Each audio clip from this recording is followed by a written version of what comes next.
Assalamualaikum warahmatullahi wabarakatuh. Baik, dalam video kali ini saya akan menjelaskan materi mengenai alkil halida. Sebelum saya menjelaskan materi mengenai alkil halida, perkenankanlah saya untuk memperkenalkan diri terlebih dahulu. Perkenalkan, nama saya Jenny Rwisa Putri dengan NIM 430141008 dari Rombel Pendidikan Kimia 2B.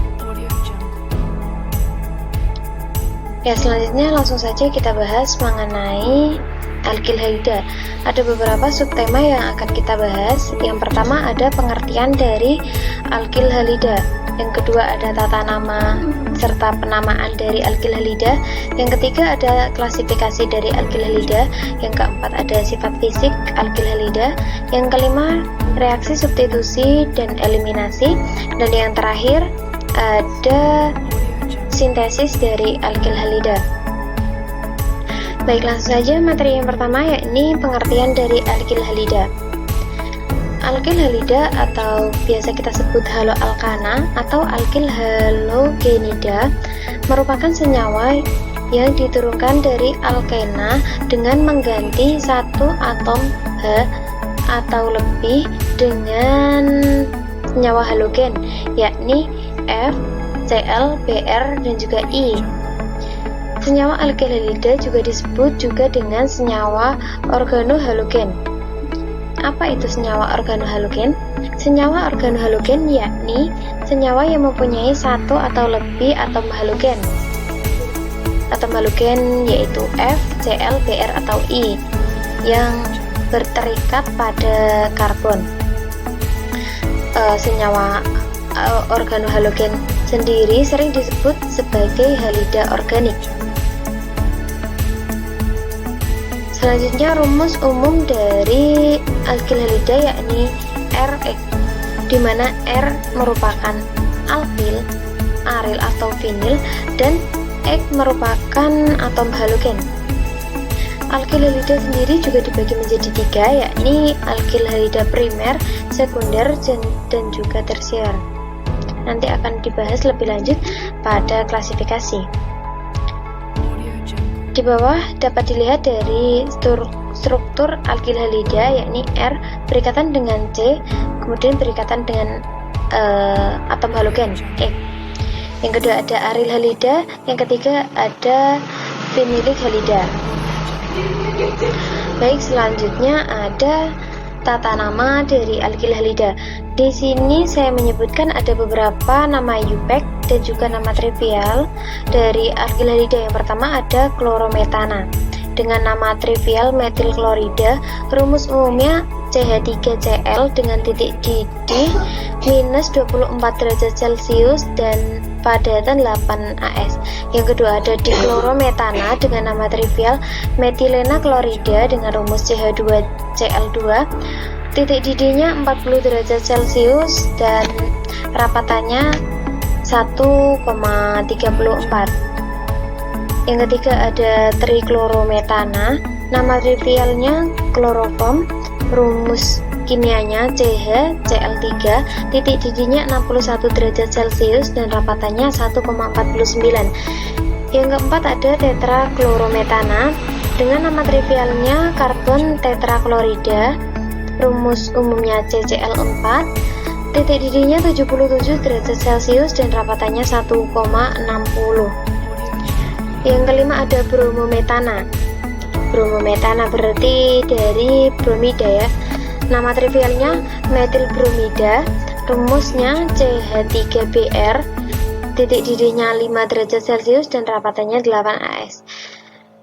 Yang terakhir, nama UPEC dari alkil halida ada iodometana dengan nama trivial metil iodida, rumus kimianya CH3I dengan titik didih 43 derajat Celcius dan rapatan 2,28.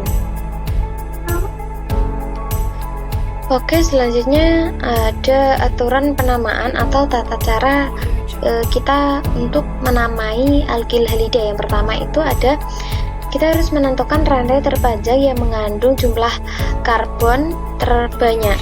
Nah, di sini jumlah karbon terbanyaknya tidak harus dengan tatanan lurus. Yang kedua dengan menentukan nomor cabang, dan penomorannya dimulai dari cabang halogen terdekat dari ujungnya. Yang ketiga apabila ada cabang lain selain unsur halogen, maka penomorannya dimulai dari ujung yang terdekat dengan cabang halogen. Yang terakhir, kita menentukan nama senyawa tersebut sesuai dengan abjad. Agar tidak bingung, kita langsung saja ke contoh. Contohnya yang pertama di sini ada 2,3 dikloro 4 metil pentana. Yang pertama kita menentukan rantai karbon yang paling panjang. Di sini bisa kita lihat rantai karbon yang paling panjang ini. Saya lingkari ini 1 sampai 5. Ada 5 atom karbon.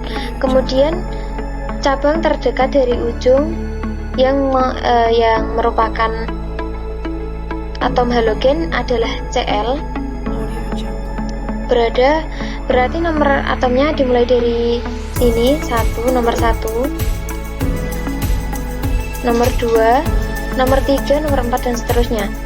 Selanjutnya kita menamai Cl karena berada pada nomor 2 dan ada 2 Cl. Jadi di sini ada 2 nomor, yaitu 2,3 dikloro karena ada 2 Cl, jadi kita menggunakan tambahan di. Dan ada 4 metil pentana. Di sini ada cabang metil yang terletak pada nomor atom keempat.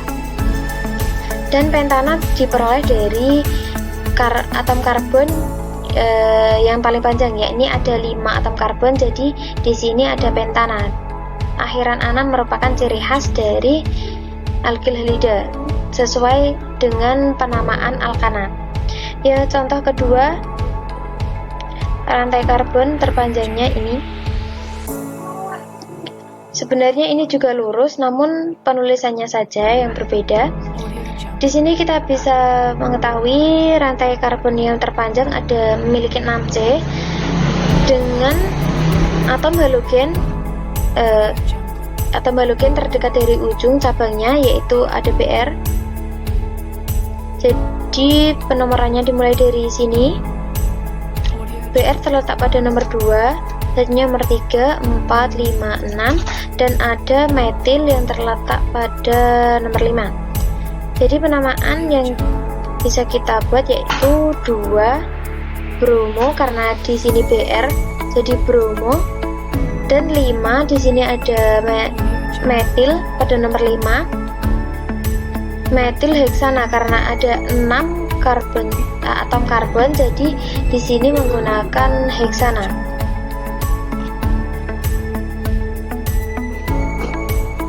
Cukup mudah ya. Selanjutnya kita ke klasifikasi alkil halida. Klasifikasi alkil halida seperti yang sudah disebutkan dari awal tadi. Alkil halida dibagi menjadi 3, yakni alkil halida primer, alkil halida sekunder, dan juga alkil halida tersier. Dari namanya saja pasti sudah tahu apa perbedaannya. Yang alkil halida primer yaitu suatu alkil halida yang mempunyai satu gugus alkil terikat pada karbon ujung. Di sini bisa kita lihat ada alkil, kemudian ada C yang hanya berikatan dengan satu karbon saja, satu alkil halida maksudnya. Yang kedua ada alkil halida sekunder, yaitu alkil halida yang mempunyai 2 gugus alkil terikat pada ujung karbon. Di sini ada atom pusatnya C, dia mengikat 2 atom alkil, dilambangkan dengan R. Kemudian ada unsur X atau halogen. Disebut sekunder karena dia mengikat 2 gugus alkil ya.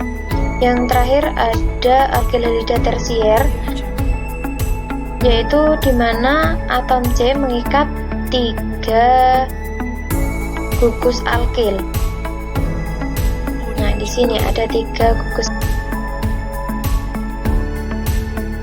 yaitu adalah alkil halida tersier, di mana mengikat 3 gugus alkil dan 1 atom halogen. Selanjutnya kita akan membahas mengenai sifat fisik alkil halida. Yang pertama, alkil halida ketika mengalami kenaikan bobot molekul, maka akan menyebabkan bertambahnya polarisabilitas. Yang kedua, rapatan dari alkil halida cair lebih tinggi daripada senyawa organik yang sepadan. Yang ketiga, hidrokarbon terhalogenasikan oleh alkil halida dan tidak membentuk ikatan hidrogen serta tidak larut dalam air. Yang keempat, ketika rantai karbon semakin panjang, maka titik didihnya akan semakin tinggi. Yang kelima, alkil halida ini banyak digunakan sebagai bahan insektisida. Yang keenam, bahan pelarut alkil halida ini jarang terdapat di alam dan banyak diperoleh dari bahan sintetis kimia. Selanjutnya kita bahas mengenai reaksi substitusi. Reaksi substitusi itu sendiri merupakan suatu reaksi di mana ada satu atom, ion, ataupun gugus yang disubstitusikan menggantikan atom, ion, ataupun gugus yang lain. Reaksi substitusi yang digunakan dalam alkil halida ini merupakan reaksi substitusi nukleofilik atau biasa kita sebut dengan SN. Reaksi umumnya yaitu ketika ada nukleofil yang menyerang RH atau alkil halida, maka dia akan melepaskan atom halogen yang berikatan dengan alkil halida tersebut, dan R berikatan dengan nukleofil yang menyerang tadi, di mana nukleofil itu merupakan asam Lewis dan donor elektron, dan ikatan RH menunjukkan adanya perbedaan nilai elektronegatif, di mana R ataupun C itu memiliki nilai elektropositif dan X memiliki nilai elektronegatif.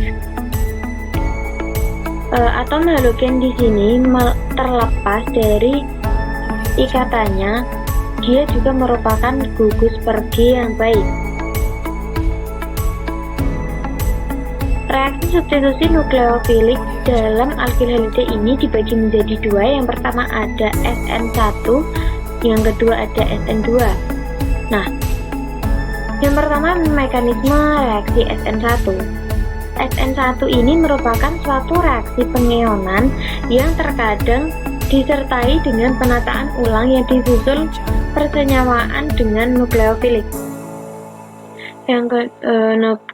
Mekanisme reaksi SN1 ini juga merupakan suatu reaksi unimolekuler yang hanya R3CX yang terlibat dalam keadaan transisi dari setiap tahap penentu laju. Laju order pertama dari SN1 merupakan laju yang berbanding lurus dengan hanya konsentrasi R3CX karena pengionannya merupakan tahap penentu laju karena lajunya perlahan. Reaksi SN1, mohon maaf di sini seharusnya salah tulis. Reaksi SN1 berlangsung pada alkil halida tersier dan juga alkil halida sekunder. Nukleofil yang digunakan dalam reaksi SN1 ini merupakan jenis nukleofil atau basa lemah, misalnya seperti H2 dan juga alkohol. Reaksi SN1 ini berlangsung lambat dikarenakan dia mengalami 2 reaksi. Seperti yang dapat kita lihat di sini ada reaksi pertama di mana R3C bereaksi dengan atom halogen, kemudian membentuk R3C positif, kemudian baru dia bereaksi dengan nukleofilik. Jadi dia mengalami 2 tahap reaksi yang membuat dia berlangsung dengan lambat. Selanjutnya ada mekanisme reaksi SN2.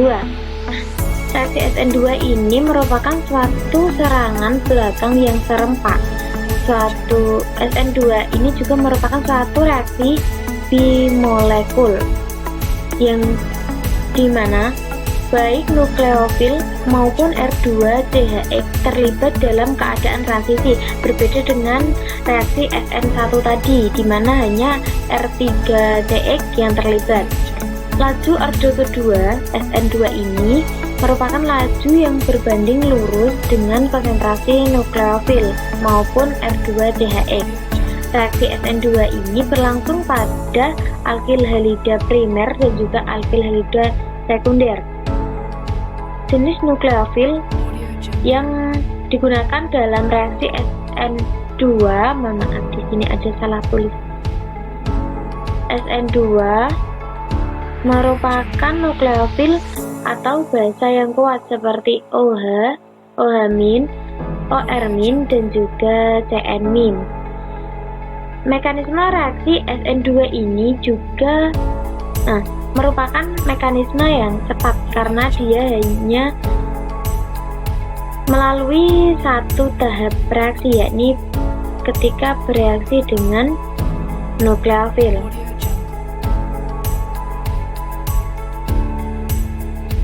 Selanjutnya ada reaksi eliminasi. Reaksi eliminasi sendiri merupakan produk organik suatu reaksi eliminasi suatu alkil halida adalah suatu alkena di mana unsur H dan X keluar dari alkil halida. Reaksi E1 atau eliminasi dibagi menjadi dua juga. Yang pertama ada E1, di mana E1 ini terdapat dua tahap. Tahap pertama dalam reaksi E1 bisa dilihat di sini ada persamaannya. Tahap pertamanya identik dengan tahap pertama dengan SN1, jadi hampir sama, di mana ionisasi alkil halida tahapnya juga lambat. Jadi tahap 1 ini menjadi tahap penentu laju dari reaksi keseluruhan seperti reaksi SN1. Suatu reaksi E1 yang khas menunjukkan kinetik orde pertama dengan satu reaksi dalam keadaan transisi dari tahap penentu laju. Reaksi E1 adalah unimolekul seperti reaksi SN1. Yang selanjutnya ada tahap kedua.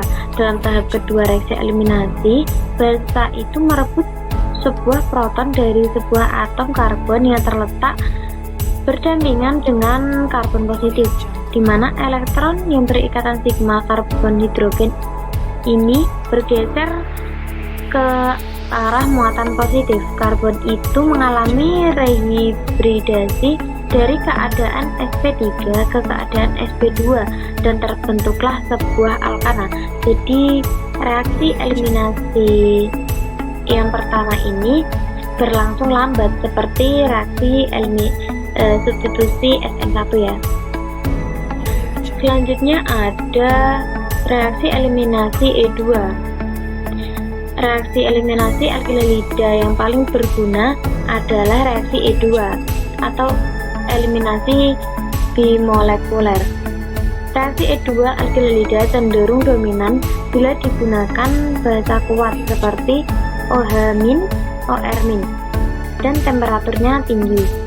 Secara khas, reaksi E2 dilaksanakan dengan memanaskan alkil halida dengan K+ bereaksi dengan OH- atau Na+ bereaksi dengan CH2CH3O- dalam etanol. Seperti persamaan yang ada ini. Ada dua bromopropana bereaksi dengan CH3CH2O-, kemudian akan membentuk CH3CH berikatan 2 dengan CH2 plus CH3CH2OH plus Br-. Selanjutnya reaksi E2 berjalan tidak hanya melalui suatu karbokation sebagai zat antara, melainkan berupa reaksi serempak, yakni terjadi pada satu tahap sama seperti reaksi SN2. Di sini bisa kita lihat RO- plus H yang berikatan dengan CH2, kemudian berikatan dengan CH, CH3, dan berikatan dengan Br, akan membentuk ROH plus CH2 ikatan rangkap 2 CH, CH3 plus Br min. Dengan keterangan di sini nomor 1 merupakan basa yang membentuk ikatan dengan hidrogen. Ini. Nomor 2, elektron-elektron CH membentuk ikatan pi. Yang ketiga, bromo bersama pasangan elektronnya meninggalkan ikatan. Jadi bromo ini melepaskan diri dari ikatannya dan dia menjadi ikatan sendiri, meninggalkan ikatan sigma CBr.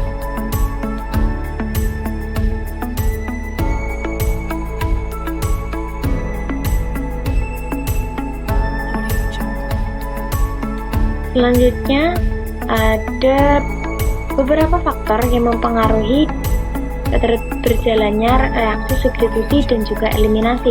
Yang pertama ada struktur alkil halida. Yang kedua ada sifat atau natur nukleofil atau basa yang digunakan. Yang ketiga ada sifat dari pelarutnya. Yang keempat konsentrasi nukleofil atau basa. Yang kelima ada temperatur. Nah, yang terakhir ada sintesis atau pembuatan dari alkil halida. Yang pertama, halogenasi radikal bebas terhadap alkana dipengaruhi oleh sinar UV atau oleh panas. Reaksinya bisa dilihat, RH plus X2 akan menghasilkan RX plus HX.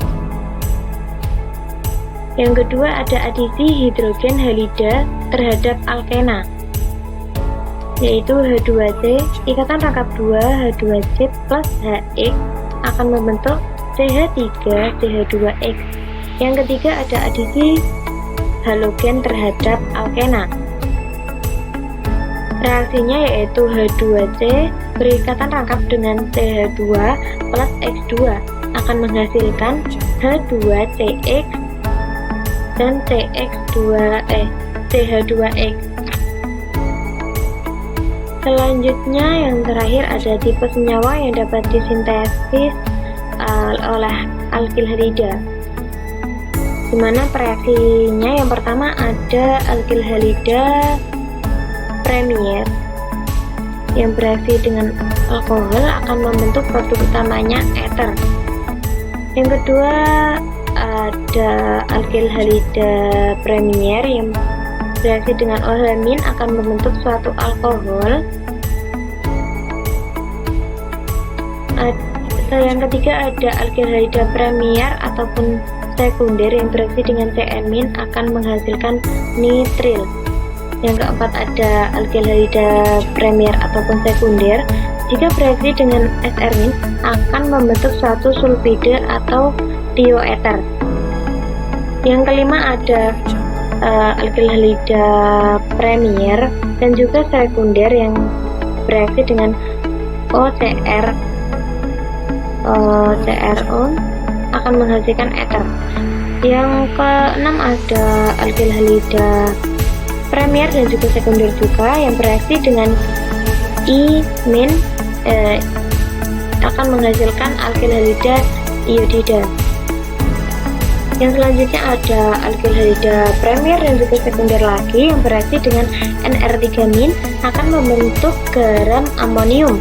Yang terakhir ada alkil halida sekunder dan juga tersier ketika dia bereaksi dengan OR- akan membentuk suatu alkena. Nah, sekian materi mengenai alkil halida yang dapat saya sampaikan. Mungkin masih terdapat banyak kekurangan, oleh sebab itu saya mohon maaf. Saya harap bisa bertemu lagi pada video yang selanjutnya. Terima kasih. Wassalamualaikum warahmatullahi wabarakatuh.